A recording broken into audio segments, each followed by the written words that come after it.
Welcome to the Leo. సాధారణంగా కడప జిల్లా కమలాపురంలో ఒక చిన్న టిఫిన్ బండి పెట్టుకుని జీవనం సాగించుకునే ఒక కుటుంబానికి చెందినటువంటి వ్యక్తి 10,000 రూపాయల జీతానికి ఒక కంపెనీలో పని చేయడానికి కుదిరిన వ్యక్తి తరువాత అదృష్టం కుదిరి ఒక వ్యక్తి దగ్గర వ్యక్తిగత సహాయకుడిగా జాయిన్ అయ్యాడు. సరే, ఎవరి ద్వారా వెళ్ళడం మనకు తెలియదు. వాస్తవానికి 2019 వరకు కూడా అద్దె ఇంట్లో ఉండి అద్దె కట్టినటువంటి వ్యక్తి. సరే, ఎందుకు ఇవన్నీ చెప్తున్నారు, అయితే ఏమైందని మీరు అందరూ అనుకోవచ్చు. అలాంటి వ్యక్తి కట్ చేస్తే 2019 నుంచి 24 మధ్య వందల కోట్ల రూపాయలు సంపాదించాడు. సో ఎలా సాధ్యం అది? సాధారణంగా మీరు అనొచ్చు, ఆ వ్యక్తి కష్టపడ్డాడేమో. కష్టపడితే ఎంత సంపాదిస్తాడు? వందల కోట్ల రూపాయలు సంపాదించడం సాధ్యమేనా 5 ఏళ్లలో? మీరు ఆస్తులు చూస్తే దిమ్మ తిరిగిపోద్ది మీకు. ఎందుకంటే జగన్మోహన్ రెడ్డికి ఎక్కడెక్కడైతే ఇళ్ళు ఉన్నాయో అక్కడక్కడ ఆ వ్యక్తికి ఇళ్ళు ఉన్నాయి. అదనంగా తిరుపతిలో మరొక ఇల్లు ఉంది. 3 రాష్ట్రాల్లో స్థిర చర ఆస్తులతో పాటు ఆయన భార్య అకౌంట్లో 20 కోట్ల రూపాయల లావాదేవీలతో పాటు 2 కేజీల బంగారం వాళ్ళ ఇంట్లో దొరికింది. ఇప్పుడు చెప్పండి, ఎలా సాధ్యం ఇవన్నీ? ఎలా సాధ్యం అంటే జగన్ పిఏ అయితే సాధ్యం. ఎస్, ఇప్పుడు మనం మాట్లాడుకునేది జగన్మోహన్ రెడ్డి పర్సనల్ అసిస్టెంట్గా పిఏగా చేసినటువంటి వ్యక్తి గురించే మాట్లాడుకుంటున్నాం. ఆ వ్యక్తి పేరే కేఎన్ఆర్. కేఎన్ఆర్ అనే పదం మీరు వినే ఉంటారు. అసలు పేరు నాగేశ్వర్ రెడ్డి. జగన్మోహన్ రెడ్డి సామాజిక వర్గానికి చెందిన వ్యక్తిని పాపం పక్కన పెట్టుకుని చేరదీశాడు. అప్పటి వరకు అద్దె ఇంట్లో ఉండి అంతకుముందు 10,000 రూపాయల జీతానికి పనిచేసినటువంటి వ్యక్తి. సరే, జగన్ సీఎం అయితే ఏమి ఇచ్చుంటాడు? నెలకు 2 లక్షలు ఇచ్చుంటాడు, 3 లక్షలు ఇచ్చుంటాడు, 5 లక్షలు ఇచ్చుంటాడు జీతం. అంతకు మించి ఇచ్చుంటాడా? మరి 100 కోట్ల రూపాయల ఆస్తులు నీకెలా వచ్చాయి? డొంక ఎక్కడ బయటపడిందో తెలుసా? తీగలాగితే డొంక కదిలిందంటారు చూసారా? అలాగా చెవిరెడ్డి భాస్కర్ రెడ్డి పాత్ర, లిక్కర్ స్కామ్లో చెవిరెడ్డి భాస్కర్ రెడ్డి పాత్రను బయటికి లాగుతున్న నేపథ్యంలో ఈ నాగేశ్వర్ రెడ్డి పేరు బయటకు వచ్చింది. ఎలా బయటకు వచ్చిందంటే, ఆ చెవిరెడ్డి భాస్కర్ రెడ్డికి చెందినటువంటి ఒక లేఅవుట్లో 47 ఎకరాలతో ఆయన లేఅవుట్ వేస్తే అందులో 10 ఎకరాలు పాపం కొన్న వ్యక్తి ఎవరో తెలుసా? ఇప్పుడు దాకా మనం చెప్పుకున్నాం చూడండి, అద్దె ఇంట్లో బ్రతికాడని. ఆ వ్యక్తే జగన్మోహన్ రెడ్డి పిఏ.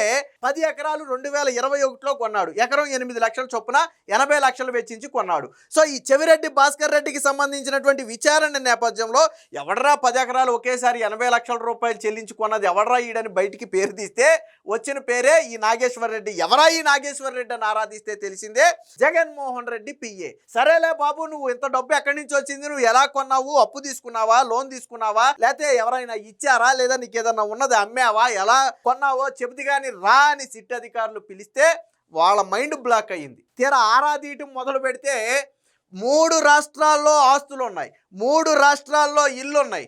ఆయనకు ఒక విజయవాడలో ఉన్నటువంటి ఒక కార్ల షోరూంలో ఆయనకు వాటా ఉంది. అలాగే ఒక సాఫ్ట్వేర్ కంపెనీలో ఆయన భార్యకు వాటా ఉంది. 20 కోట్ల రూపాయల నగదు వాళ్ళ లావాదేవీలు జరిగాయి. అలాగే ఆయన భార్య పేరు మీద లేదా బంగారం, ఇంట్లో ఉన్నటువంటి బంగారం 2 కేజీల బంగారం ఉంది. సో రాష్ట్రం నలుమూలలా కూడా 3 రాష్ట్రాల్లో, ఒక రాష్ట్రం కాదు 3 రాష్ట్రాల్లో స్థిర చర ఆస్తులు అనేకం ఉన్నాయి. ప్రతి చోట ఒక ఇల్లు ఉంది. ఎలా సాధ్యమైంది అంత? ఎక్కడి నుంచి వచ్చింది ఈ సొమ్ము? తర్వాత ఇంకొద్దిగా డెప్త్గా లాగడం మొదలుపెట్టారు. ఇదేదో ఇంట్రెస్టింగ్గా ఉంది, మొత్తానికి ఏదో తీగలాగితే డొంక గట్టిగానే కదులుతుంది కదా అని చెప్పి సిట్ అధికారులు ఏం చేశారంటే మరికొద్ది గట్టిగా లాగారు. గట్టిగా లాగితే అప్పుడు తేలింది ఏంటంటే, ఈ లిక్కర్ ముఠాకి జగన్మోహన్ రెడ్డికి మధ్య వారధిగా ఉన్నదే ఈ నాగేశ్వర్ రెడ్డి. అప్పుడు వాళ్ళకు పిక్చర్ క్లియర్ వచ్చింది. ఓకే, ఈ వ్యక్తి కూడా లిక్కర్ స్కామ్లో ఉన్నటువంటి వ్యక్తే, లిక్కర్ స్కామ్ సొమ్ముతోనే ఇవన్నీ కొన్నాడు అని అప్పుడు సిట్ అధికారులకు ఒక క్లారిటీ వచ్చింది. వాస్తవానికి జగన్మోహన్ రెడ్డి డైరెక్ట్గా ఎవరికి ఫోన్ చేయడు. జగన్తో ఎవరైనా మాట్లాడాలి అన్నా, జగన్మోహన్ రెడ్డితో ఎవరికైనా మీటింగ్ ఏర్పాటు చేయాలి అన్నా అటుపక్క వ్యక్తి ఎవడైనా సరే ఫోన్ చేయాల్సింది ఎవరికయ్యా అంటే ఈ పిఏ నాగేశ్వర్ రెడ్డికి చేస్తే, నాగేశ్వర్ రెడ్డి జగన్కి చెబితే, జగన్ టైం చెప్తే ఆ టైంని వాళ్ళకి చెప్తాడు. అంటే వీరి మధ్య కోఆర్డినేషన్ మొత్తం చేసి మీటింగ్లు అరేంజ్ చేయడం దగ్గర మొదలుపెట్టి ముడుపులు అందినయా లేదా, అందిన ముడుపులు వెళ్లాల్సిన చోటకి వెళ్ళాయా లేదా, ఎంత వచ్చింది ఏంటి, ఈ కథా కమిషాలన్నిటినీ కూడా చూసుకున్నటువంటి వ్యక్తే ఈ నాగేశ్వర్ రెడ్డి. సో ఆ వ్యక్తి అంటే అంత కథ నడిపాడు కాబట్టే ఆ స్థాయిలో సంపాదించగలిగాడు. పైగా నిన్న సిట్ అధికారులు అడిగితే అంత డబ్బు ఎలా వచ్చిందయ్యా, ఎలా కొన్నావని అడిగితే నాకు గుర్తులేదు, మర్చిపోయానని చెప్పాడంట. ఎవడైనా సరే డబ్బు ఎలాగొచ్చిందంటే గుర్తులేదు మర్చిపోయానని చెప్తాడా? పోనీ నీకు ఎక్కడెక్కడ ఆస్తులు ఉన్నాయంటే గుర్తులేదు మర్చిపోయానంటే అదొక దారి. నీకు డబ్బు ఎక్కడి నుంచి వచ్చిందంటే ఎలా వచ్చిందంటే గుర్తులేదు మర్చిపోయాడంట. సరే మరి ఈ ఖాతాలు ఇవన్నీ నిర్వహణ, ఇన్కమ్ ట్యాక్సులు ఏంది కథ ఏందని అడిగితే నాకు అవన్నీ తెలీదు, మా ఆడిటర్ చూసుకుంటాడని చెప్పాడంట. సో అంటే ఏ స్థాయిలో వైసీపీ హయాంలో అటు పిఏ దగ్గర మొదలుపెట్టి ఇటు నాయకుల వరకు కూడా ఏ స్థాయిలో దోచుకున్నారో చెప్పడానికి ఇది ఒక చిన్న ఉదాహరణ. దీనికి సంబంధించినటువంటి వార్త ఒకటి వచ్చింది, ఒకసారి చూద్దాం. జగన్ పిఏనా మజాకా? మరి జగన్మోహన్ రెడ్డి పిఏ అంటే ఆషామాషిగా ఉంటుందా? మినిమం ఆ మాత్రం ఉంటుంది. ఆ మాత్రం లేకపోతే వాళ్ళు జగన్ పిఏనే కాదు. వాళ్ళు 5 ఏళ్లలో కేఎన్ఆర్ 100 కోట్ల అక్రమార్జన, లిక్కర్ ముఠాకు వైసీపీ నేతకు మధ్య వారధి. నేనా చెప్పింది అదే. ఇది ఫైల్ ఫోటో. జగన్మోహన్ రెడ్డితో పాటు మొత్తానికి ఏదో హెలికాప్టర్లో వెళ్తున్నాడు. ఈ ఫోటోలో మీరు మనిషిని అయితే చూడొచ్చు. జగన్ సీఎం కాకముందు అద్దె ఇంట్లో సాదాసీదా జీవితం, గద్దెనెక్కాక అనూహ్య సంపద. 3 రాష్ట్రాల్లో ఆస్తులు, వెంచర్లు, ఇళ్ళు, కంపెనీలు. తిరుపతి, దర్శి, జగ్గయ్యపేట, భోగాపురంలో భూములు, బెంగుళూరు, హైదరాబాదు, బెజవాడ, కడప, తిరుపతిలో ఇళ్ళు. భార్యక బ్యాంకు ఖాతాలో 20 కోట్లు, 2 కిలోలకు పైగా బంగారం. బెజవాడ కార్ల షోరూంలో వాటా, హైదరాబాదు సాఫ్ట్వేర్ కంపెనీలో భార్యకు వాటా. ఇది సింపుల్గా జగన్ పిఏ నాగేశ్వర్ రెడ్డి ఆస్తుల చిట్టా. 5 ఏళ్లలో ఎలా సంపాదించాడో ఇప్పుడు వైసీపీ నాయకులు సమాధానం చెప్పాలి. అరే వాళ్ళ ఫ్యామిలీ ఏమో ఒక చిన్న టిఫిన్ బండి వేసుకుని 5 రూపాయలకి 10 రూపాయలకి టిఫిన్ అమ్ముతూ జీవనం సాగించే కుటుంబం. పోనీ ఈయనేమన్నా ఉద్ధరించేసి కంపెనీలు పెట్టాడా అంటే ఒక కంపెనీలో 10,000 రూపాయలకి జీతానికి చేరినటువంటి వ్యక్తి. ఆ తరువాత ఎవరి ద్వారా వెళ్ళాడో తెలియదు కానీ జగన్మోహన్ రెడ్డి దగ్గరికి చేరాడు. సరే చేరాడు, ఓకే. పోనీ జగన్మోహన్ రెడ్డి ఏమి దోచిపెట్టాడా అంటే 2019 వరకు అద్దింట్లోనే ఉన్నాడు. అంటే జగన్ రెడ్డి ఉన్నప్పుడు ఏమి చిల్లిగవ్వ కూడా ఇవ్వలా. బట్ జగన్ సీఎం అయిన తరువాత మాత్రం అక్రమార్జన చేయడానికి అవకాశం దొరికింది. ఎందుకని? ఒక ముఖ్యమంత్రికి పిఏ అంటే అటుపక్క ఎవడైనా సరే భయపడాల్సిందే. రెండోది, వీళ్ళు చేసింది ఏమన్నా పోనీ న్యాయబద్ధంగా వ్యాపారం చేసి సంపాదించుకున్నాడా అంటే కాదు. స్కాములు చేసి వచ్చినటువంటి సొమ్ములో వాటాలు తీసుకున్నాడు. అదే లిక్కర్ స్కాము. ఇది వీళ్ళ చరిత్ర. అతడు కడప జిల్లా కమరాపురంలో చిన్న టిఫిన్ సెంటర్ ద్వారా జీవనం సాగించే కుటుంబానికి చెందిన వ్యక్తి. అతి సామాన్యుడు. కేవలం 10,000 రూపాయల జీతం తీసుకుని ఒక పత్రికలో కూడా పనిచేశాడు. తర్వాత వ్యక్తిగత సహాయకుడిగా చేరాడు. 2019 వరకు అద్దె ఇంట్లో, అంటే జగన్ సీఎం అయ్యే వరకు కూడా అద్దె ఇంట్లో సాదాసీదా జీవితం గడిపాడు. ఇది ఆయన నేపథ్యం. సీన్ కట్ చేస్తే 2019-24 మధ్య 100 కోట్ల రూపాయలు సంపాదించాడు. పిఏగా పనిచేసే వ్యక్తి ఇన్ని ఆస్తులు కూడబెట్టడం నిజంగా సాధ్యమానా అని అడిగితే ఇతరులకు కాకపోవచ్చు కానీ మాజీ సీఎం జగన్కు మాత్రం సాధ్యమే. ఎంతోమంది ముఖ్యమంత్రులు వచ్చారు వెళ్ళారు. చంద్రబాబు గారు కూడా 3-4 సార్లు ముఖ్యమంత్రిగా ఉన్నారు. ఆయన కింద కూడా పిఏలు పనిచేస్తుంటారు. సరే, గతంలో రాజశేఖర్ రెడ్డి దగ్గర మొదలు పెడితే చాలామంది దగ్గర పనిచేశారు. సరే, ఎవడెంత తిన్నారు అనేది పక్కన పెడితే ఈ స్థాయిలో ఎవరైనా దోచుకున్నారంటే నాకు తెలిసి లేదు. జగన్మోహన్ రెడ్డి దగ్గర మాత్రమే ఆ దోచుకోవడం అనేది సాధ్యపడుతుంది. ఆ దోపిడీకి తెరదీసిందే పిఏ నాగేశ్వర్ రెడ్డి. అక్రమార్జనలో జగన్ పిఏ నాగేశ్వర్ రెడ్డి ఘనత ఇది. గత వైసీపీ ప్రభుత్వంలో జరిగిన భారీ లిక్కర్ స్కామ్లో నిందితుడైన చెవిరెడ్డి భాస్కర్ రెడ్డికి సంబంధించిన లావాదేవీల్లో కేఎన్ఆర్ ఆస్తులు వెలుగులోకి వచ్చాయి. వాటి ఆధారంగా విచారణకు పిలిచిన సిట్ అధికారులు ప్రశ్నించారు. దాంతో దిమ్మ తిరిగే ఆస్తుల చిట్టా బయటపడింది. ఏపీ, తెలంగాణ, కర్ణాటకలో కేఎన్ఆర్కు 100 కోట్ల విలువైన ఇళ్ళు, వ్యాపారాలు, స్థిరాస్తులు, భార్య బ్యాంకు ఖాతాలో సుమారు 20 కోట్ల రూపాయల వరకు లావాదేవీలు బయటపడ్డాయి. ఈ సొమ్ము పలువురి ఖాతాల నుంచి బదిలీ కావడంతో పాటు పలు ప్రాంతాల నుంచి కూడా నగదు డిపాజిట్ చేసినట్టుగా తేల్చారు. ఆవిడ ఖాతాలోకి వచ్చిన 20 కోట్ల రూపాయలు 2-3 రాష్ట్రాల నుంచి అనేక ప్రాంతాల నుంచి వచ్చి డిపాజిట్ అయినట్టుగా తేలింది.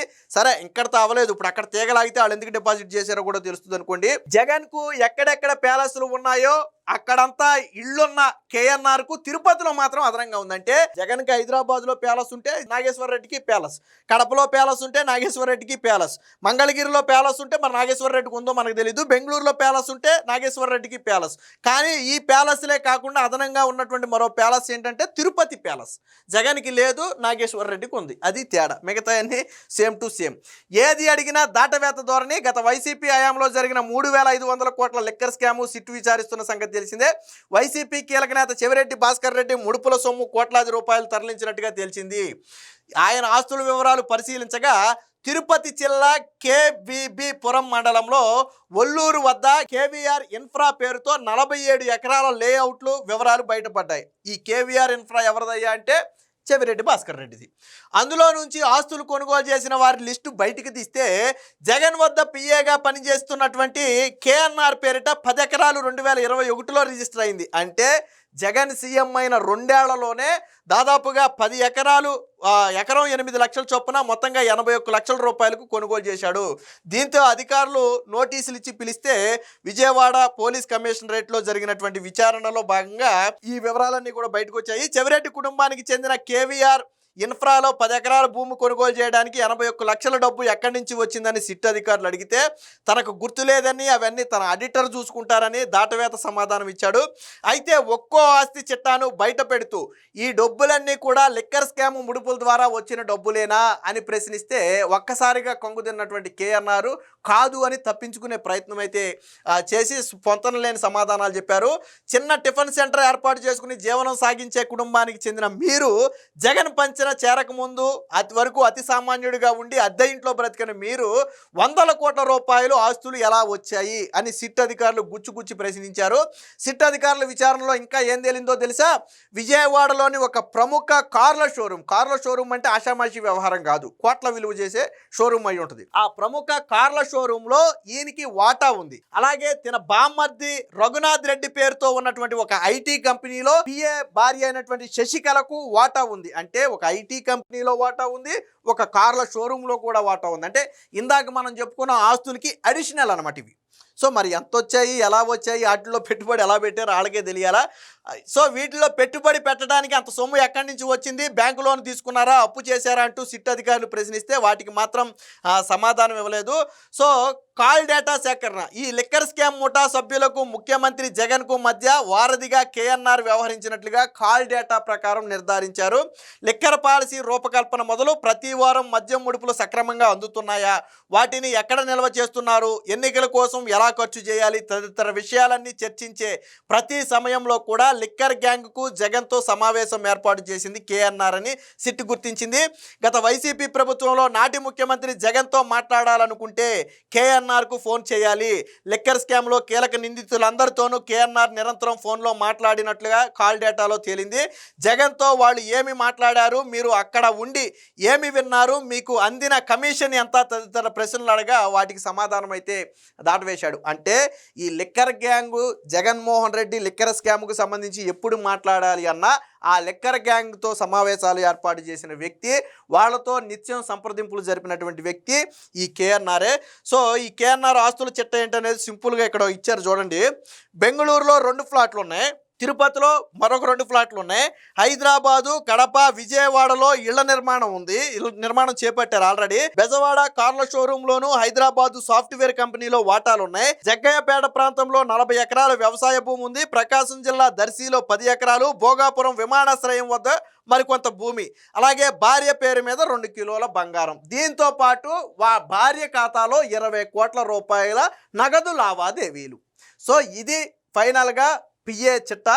అంటే జగన్మోహన్ రెడ్డి దగ్గర పనిచేసిన పిఏల దగ్గర మొదలుపెట్టి ఆ రోజు ఉన్నటువంటి చెవిరెడ్డి లాంటి నాయకుల వరకు కూడా ఈ లిక్కర్ స్కామ్లో ఏ స్థాయిలో దోచుకున్నారో చెప్పడానికి ఇదో ఉదాహరణ. ఏది ఏమైనా ఇప్పుడు నాగేశ్వర్ రెడ్డి భాగోతం మొత్తం కూడా బయట పెట్టడంతో వైసీపీలో ఒక్కసారిగా ఉలిక్కిపాటు మొదలైంది. ఎందుకంటే ఇది తీగలాగితే డొక్క గదిలినట్టుగా అసలు ఇంత పెట్టుబడి పెట్టడానికి ఎవడు సహకరించారు, ఆ 20 కోట్ల రూపాయలు భారీ ఖాతాకి ఎక్కడి నుంచి వచ్చాయి, ఎందుకు వేశారు, ఇంకా దీని వెనక ఎవరున్నారు లాంటి వివరాలు బయట పెడితే అది వైసీపీ మెడకు మరింత ఉచ్చుగా మారుతుందనే ఒక భయం అయితే వైసీపీలో ఉంది. ఏది ఏమైనా మొత్తంగా లిక్కర్ స్కామ్లో జగన్మోహన్ రెడ్డి పిఏ పాత్ర ఉందనేది నిన్న సిట్ విచారణ ద్వారా బయటపడింది. Please subscribe to Leo news for more videos.